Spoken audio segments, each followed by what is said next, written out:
So, yun yung DIY ko na para sa Orange Pi. Para sa bendo.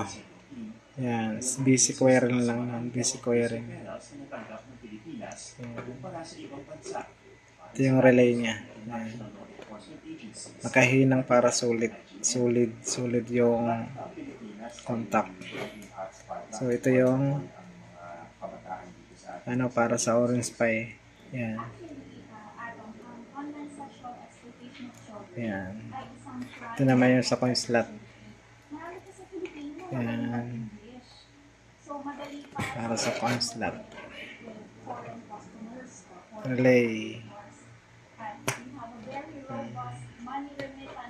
Pag maglalagay ka ng LED, dito na lalagay. Dito. LED. 12 volts to eh. Bali yung supply nito nakarekta na dito. Yan. Hindi na sa Orange Pi.